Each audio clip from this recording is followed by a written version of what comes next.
Honey, nature's most essential gift. Golden like amber, sweet, and eternal. Scientists say that honey is the only food on Earth that never spoils. You can taste a jar from 3,000 years ago, and the flavor remains as fresh as the first day. But would you dare lift that spoon of honey to your lips? If you knew that what is melting in your mouth is the flesh of a dead person, welcome to the darkest corner of ancient medicine. What I am about to tell you is not a ghost story to scare children. It is a type of medicine. Westerners call it the Mellified Man. The Chinese call it Miren, the honey person, understood in the most naked, literal sense. It is a mummy soaked in honey long enough to turn into a type of candy, not mummified for worship like the Egyptians, nor for remembrance. Its purpose is much more cruel, to be eaten. Are you thinking this is a nonsense rumor? Let's turn back the pages of history. In the 16th century, during the Ming Dynasty, the great physician Li Shizhen wrote the greatest encyclopedia in the history of Oriental medicine, the Benkao Gangmu, Compendium of Materia Medica. In volume 52, the human section, he recorded coldly and in detail the process of creating the Mellified Man. He wrote, "In Arabia, there are elderly men, 70 or 80 years old, willing to sacrifice their bodies to save others." It was described as a luxury item, secretly transported by merchants across the Silk Road, sold at exorbitant prices to the Chinese aristocracy of that time. But why? Why would people eat fellow human flesh soaked in honey? The answer lies in humanity's greatest fear: disease. Legend says that the Mellified Man is the most effective miracle drug in the world for healing broken bones. Just a small piece, the size of a fingertip, and shattered bones would heal instantly. They believed in the principle: consume the form to heal the form, eating the concentrated life of another to compensate for one's own life. But to create this medicine, the price to pay is a horrifying process that no horror movie would dare to recreate. A sacrifice or a voluntary torture lasting hundreds of years? Take a deep breath. We are about to open the lid of this honey jar and discover the truth inside. Welcome to the file on the Mellified Man. To understand why an insane idea like eating human corpses was accepted, we must travel back in time to the Ming Dynasty in the 16th century. Meet Li Shizhen. He was not a dark sorcerer. He is revered as the sage of medicine of China, on par with Hippocrates of the West. A true scientist who spent 27 years of his life traveling to the remotest corners to taste every type of herb. He was a perfectionist to the extreme, and the legacy he left behind is a colossal mountain of knowledge, which holds the secret of the Mellified Man. This is the Compendium of Materia Medica, Benkao Gangmu. Think of it as the Wikipedia of the 16th century. This collection contains 1.9 million characters, documenting 1,892 types of medicinal ingredients, ranging from common items like ginseng and deer antler velvet, to fantastical things like dragon scales and phoenix tears. People of that era placed absolute trust in this book. If Li Shizhen wrote that it could cure a disease, then it certainly could. And in volume 52, under the human section, medicines derived from the human body, he wrote about the Mellified Man. According to accounts, in the land of Tianfang, Arabia, there are elderly men aged 70 or 80 who are willing to sacrifice their bodies to save others. They stop eating grains and eat only honey. After a month, they excrete nothing but honey and then die. They are placed in stone coffins, submerged in honey. The date is inscribed on the coffin lid. Exactly 100 years later, upon opening, their bodies have turned into a type of sugar candy, used for treating broken bones with extreme efficacy. But pay attention. Li Shizhen explicitly noted, "is less than I is greater than." According to accounts in the region of Tianfang, is less than, I is greater than.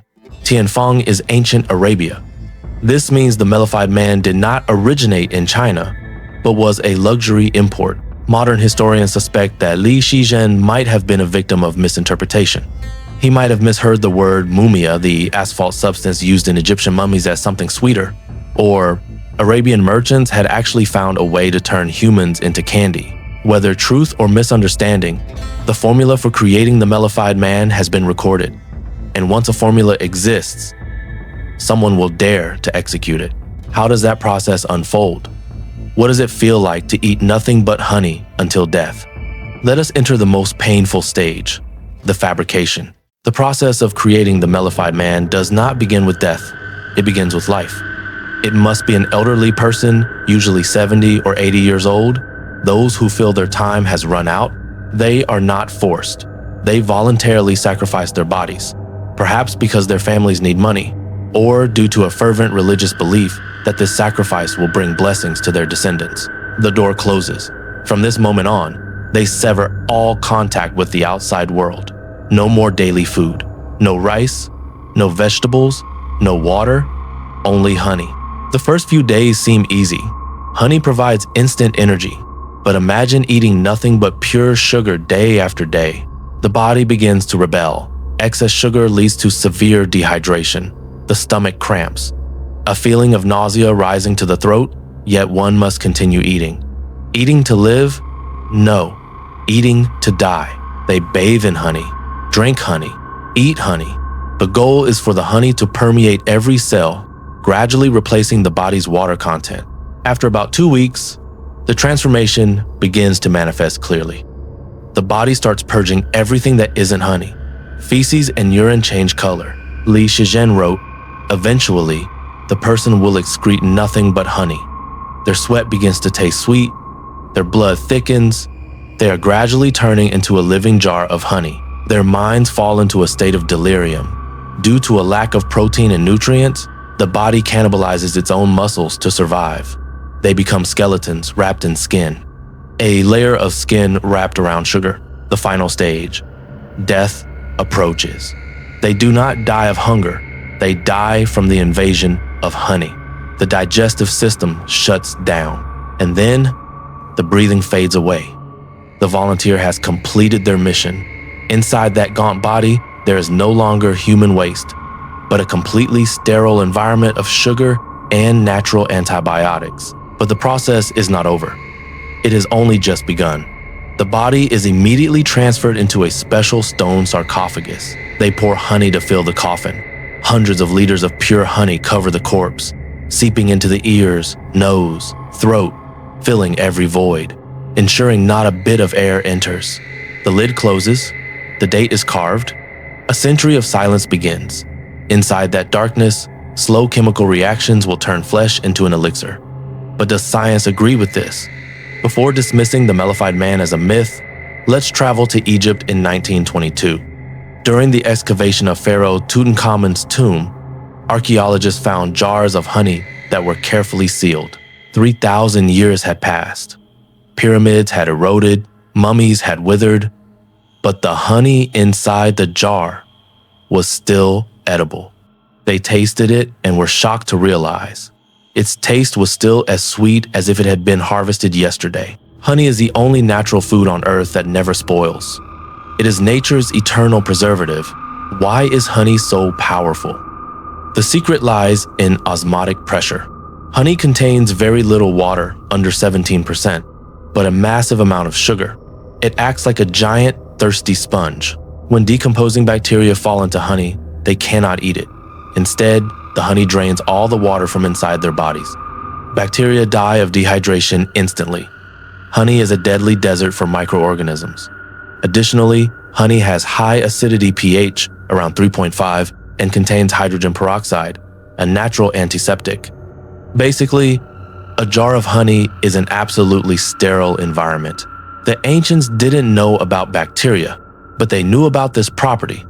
Look at the death of Alexander the Great in 323 BC. He died in Babylon amidst the scorching summer heat of Iraq. To transport his body back to his homeland for burial, a journey taking months. How did his generals keep the corpse from rotting in 40-degree heat? They submerged his body in a golden coffin filled with white honey. And upon arrival, it is told that the young king's appearance remained intact, his skin as rosy as if he were sleeping. That is the most powerful proof of the Mellified Man technology.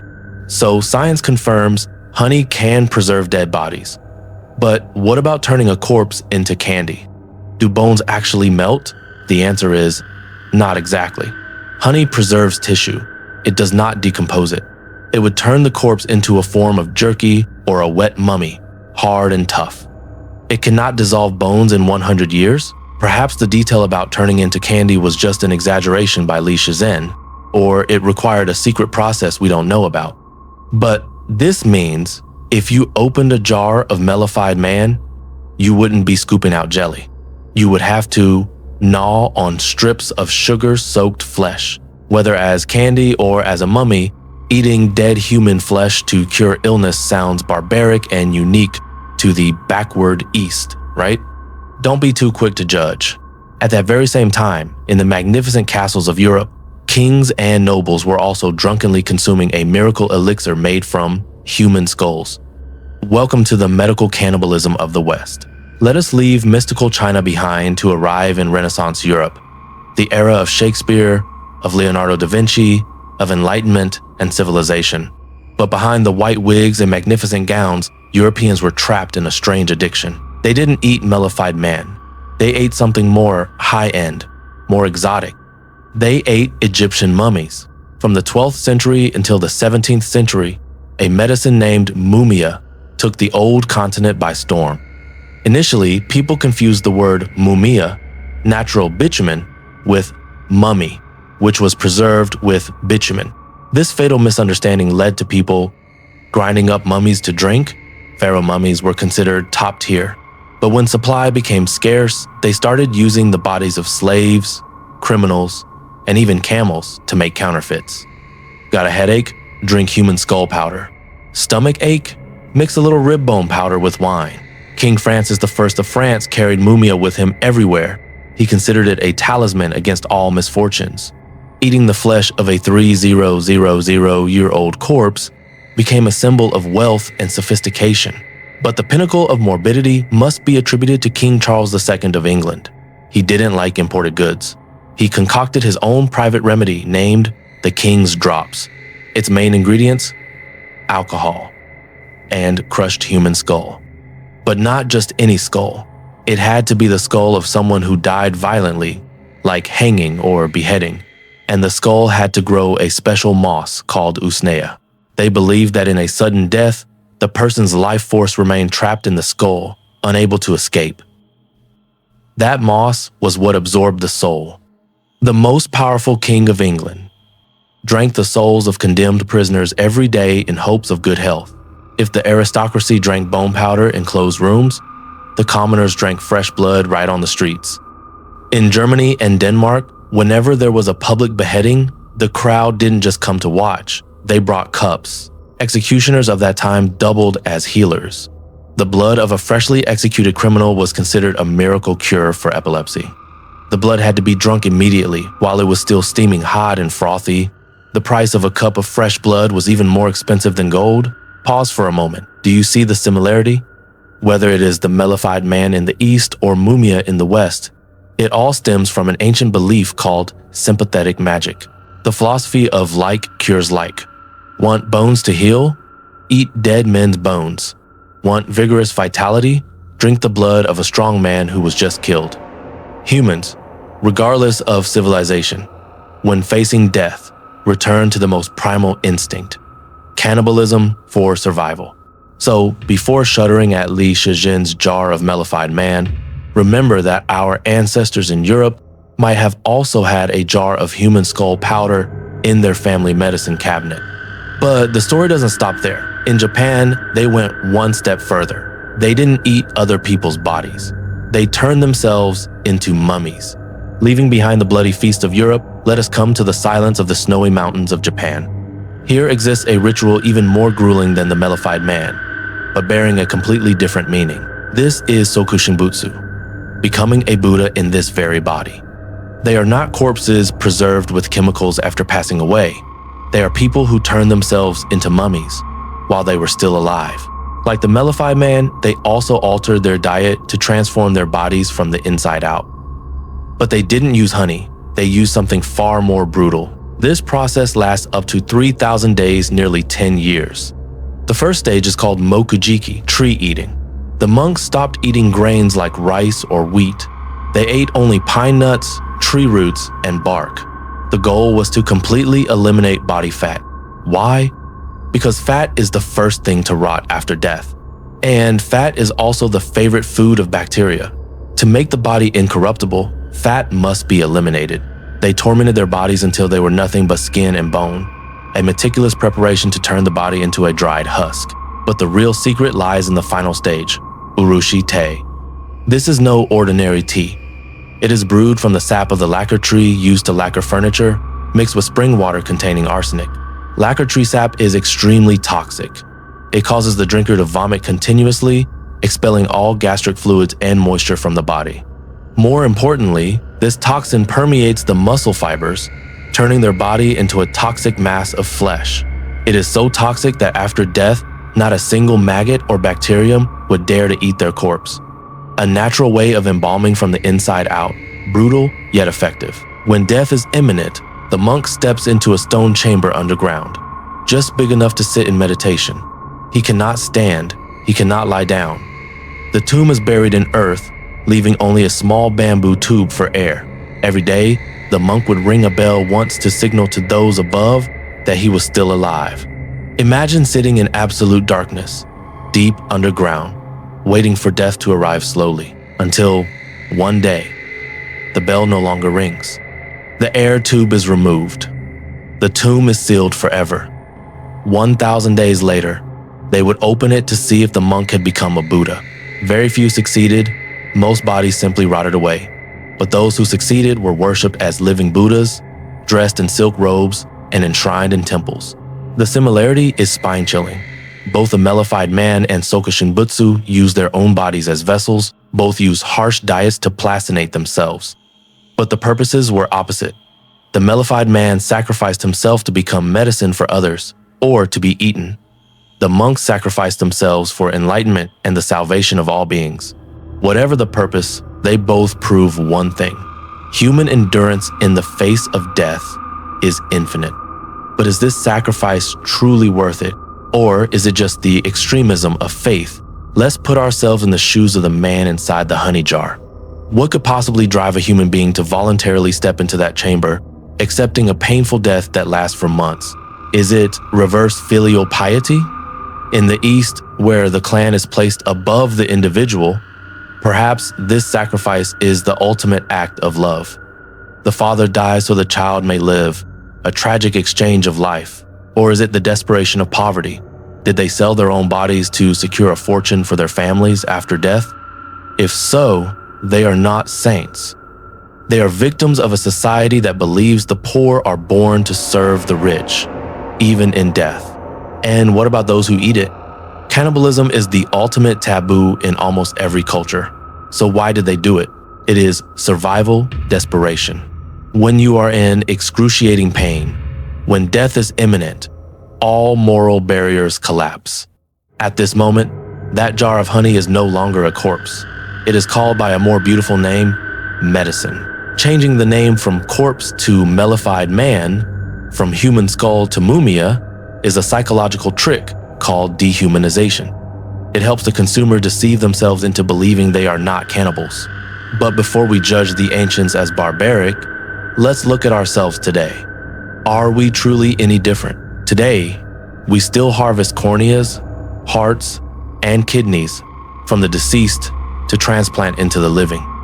In essence, we are still using the spare parts of the dead to sustain life.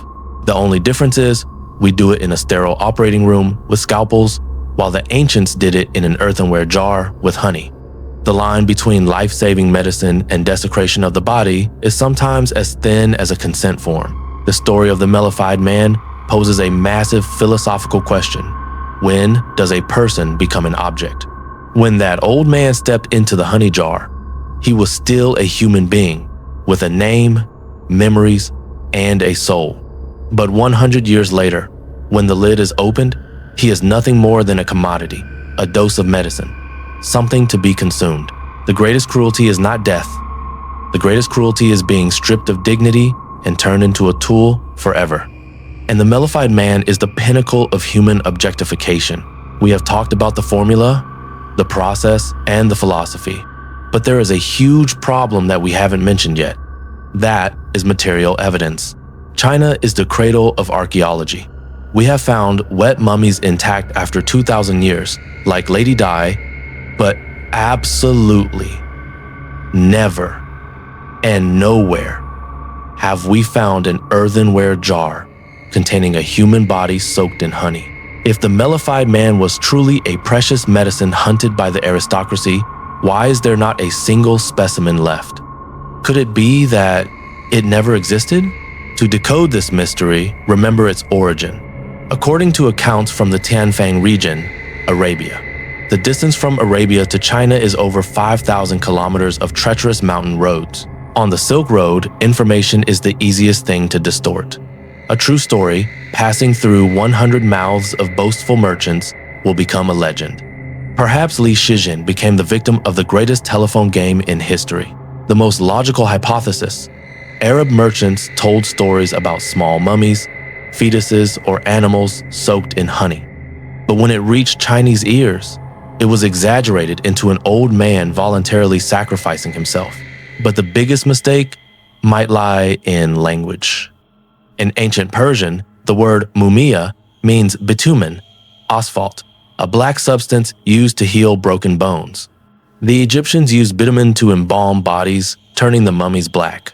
That is why people call them mummies. When this story traveled to China, a disastrous translation error may have occurred. Could someone have mistranslated the viscous, sticky, preserving properties of bitumen into honey?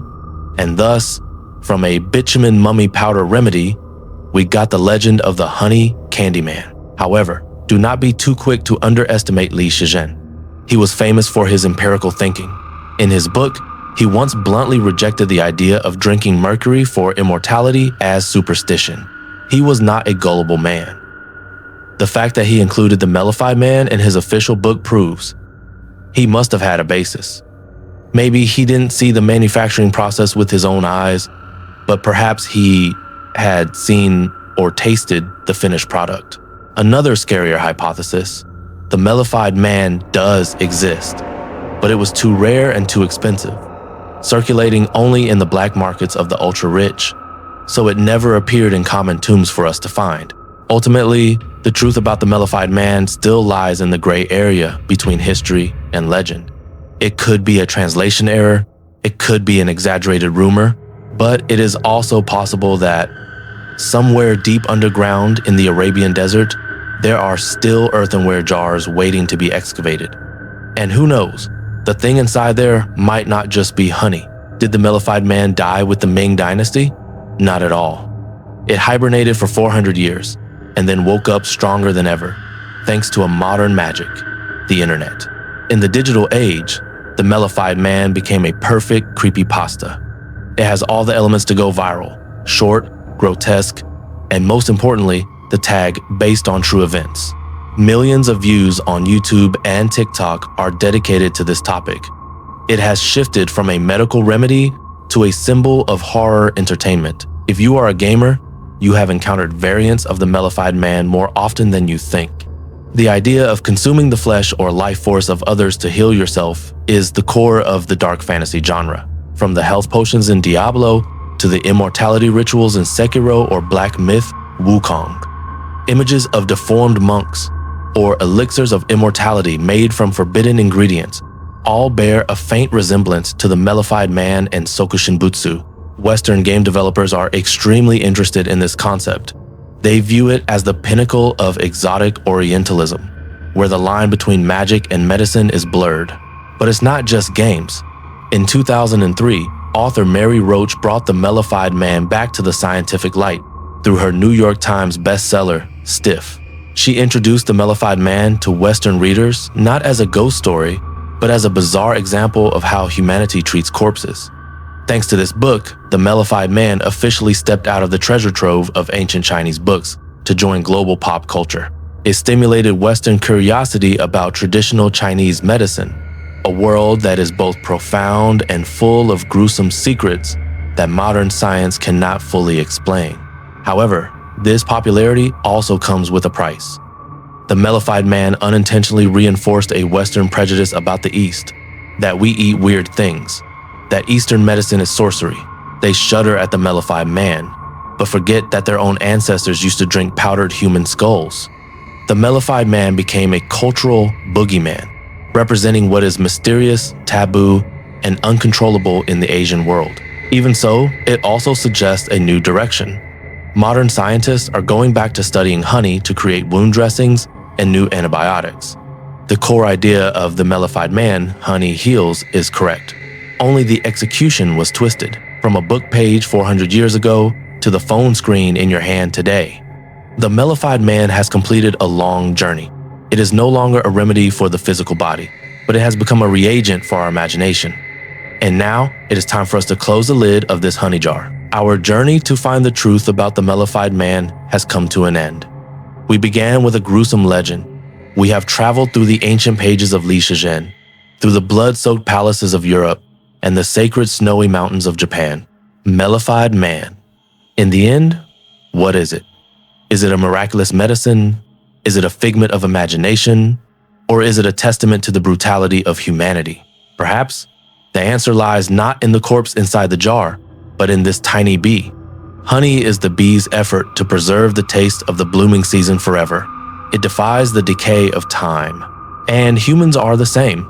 The Mellified Man is the most extreme symbol of our primal desire, the desire to conquer death. We fear being forgotten. We fear fading into nothingness. So we find every way to preserve ourselves, whether by honey, by tree resin, or by words on stone tablets. Whether the Mellified Man is real or not, the story of those who volunteered their bodies remains a beautiful legacy in its own way. It reminds us that this body is finite, but compassion, sacrifice for others, is the true elixir of immortality.